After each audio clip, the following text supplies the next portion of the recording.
Hey, what's going on, guys? I'm Nick Gray, and I'm back with another smartphone camera comparison with the OnePlus 15 versus the OnePlus 15R to see how much of a difference there actually is between these two smartphones when capturing photos and videos in everyday use. Let's take a look.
Let's take a quick break to talk about the sponsor for today's video.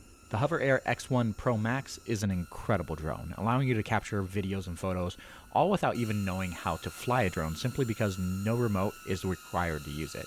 Just choose your mode, set it, and it takes care of the rest. Kind of like magic. It's truly that easy. But what if I told you that there's an optional remote that's even more versatile than the remotes that you get with other drones? Meet the HOVERAir Beacon and Joysticks, a modular control system that offers 3 different ways to control your drone. On its own, the Beacon provides a real-time feed from the drone, allowing you to simply see what the drone sees, but also allows you to change the different flight modes as well. It's perfect for keeping track of your drone while you're hiking or riding on a bike. Plus, with the built-in noise cancellation microphone, you can even record audio that syncs up to the video capture from the drone. Snap on the right joystick and you get a one-handed motion control. Just point and fly. It's that simple. It's perfect if you have a specific shot in mind that you can't really get with one of the preset modes offered by the drone itself. But if you do want to take full control, add on the left joystick as well as your smartphone for a two-handed controller, and you also get a much larger display to see exactly where you're flying, allowing you to capture the perfect shot from up to a kilometer away. With the HOVERAir Beacon joysticks, the HOVERAir X1 Pro Max is transformed into a truly versatile drone that's still small enough to fit in your pocket. For more details on both of these products, check out the link in the video description below. And now, let's get back to that camera comparison. They're all missing. I'm trying to get everyone's head in this one. No.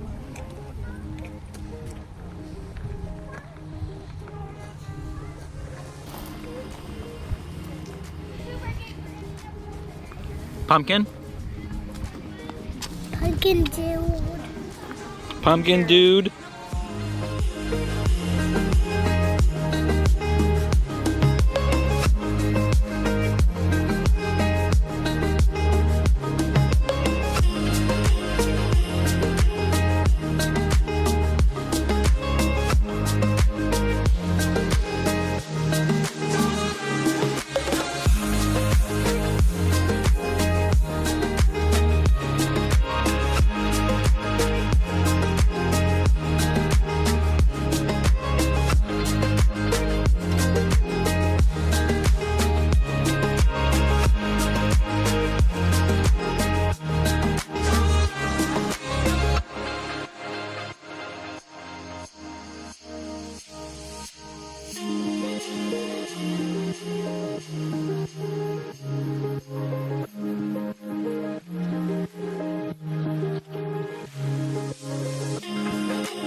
And this here's a look at video capture from these two devices, starting off with the ultra wide cameras. And just as a reminder, the OnePlus 15T does not have 4K video capture from the ultra wide. So this one is in 1080p as opposed to the 4K on the iPhone 15. Then bumping up to 1x on both of these devices, getting in a little bit closer. This is going to be better for that dynamic range here as we get the sunset just over the horizon here, but then bumping in a little bit closer. 2x digital zoom on both devices gets you a little bit closer into the subject. Good detail as well. I honestly think the OnePlus 15R does a very good job here, but of course the OnePlus 15 does have a dedicated 3.5x telephoto lens, getting in significantly closer to your subject. It's nice to have that detail in a smartphone like this.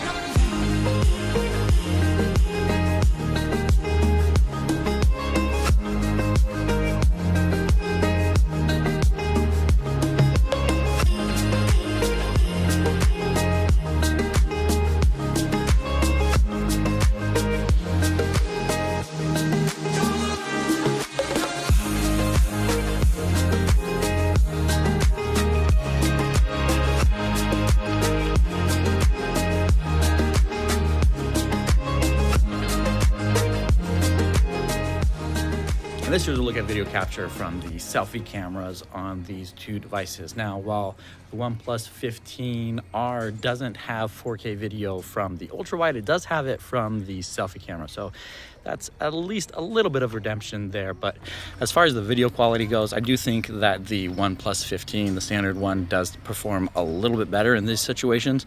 But let's flip things around to the cameras on the back just to show you a one-to-one difference between the selfie cameras and the ones on the back of the phones. Now to start things off, we're looking at the ultra wide cameras. Again, 1080p on the OnePlus 15R as opposed to 4K on the OnePlus 15. The ultra wide is always the easiest one to capture video of yourself if you're using the rear cameras, just because it has that wider field of view. But also, let's switch over to that main sensor. It should do a little bit better with dynamic range. And here we go, bumped in just a little bit closer with that 1x camera on the back of both of these devices. But this is always the best sensor for capturing photos and videos in daylight and low light conditions as well, even though it's a little bit harder in comparison with that ultra wide for the rear camera, just because it's harder to frame yourself. But let me know what you think of that comparison between the selfie cameras, the ultra wide, and also this main sensor when it comes to video capture.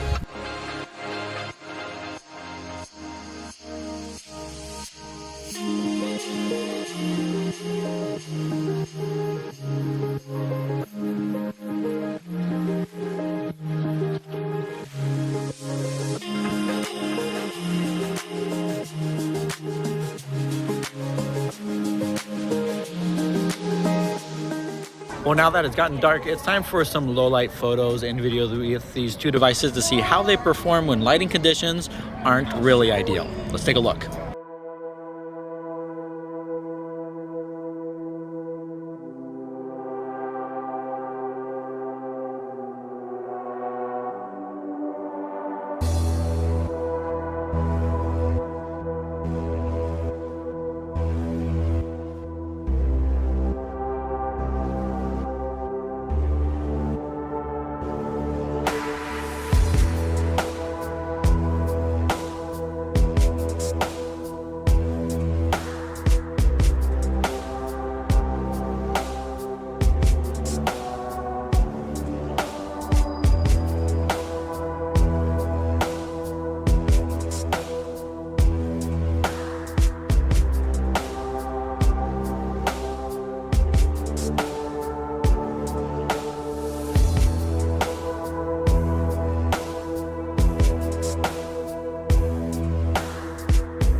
Okay, so this is gonna be another test for the selfie camera to see how it performs when lighting conditions aren't really ideal, but I'm gonna do a comparison between these and also the cameras on the back of these two phones, because selfie camera typically isn't known for being the best when lighting conditions aren't really ideal.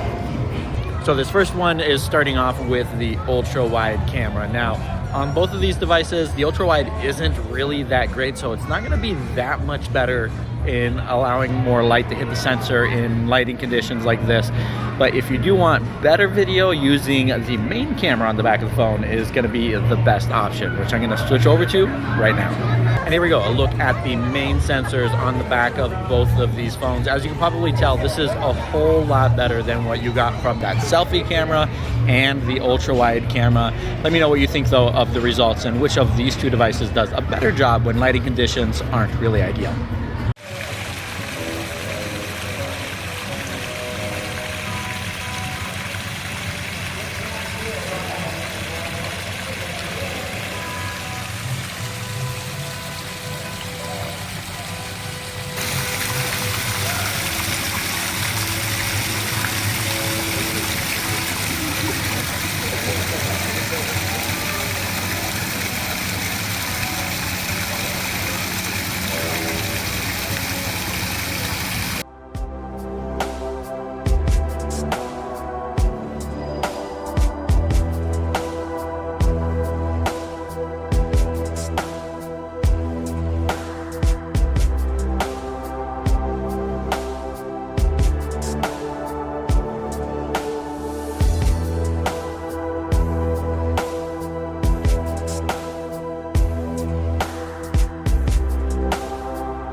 And that's going to do it for the smartphone camera comparison between the OnePlus 15R and the OnePlus 15. Let me know what you think of the results in the comments below and which device you'd rather use on a day-to-day basis for your photos and videos.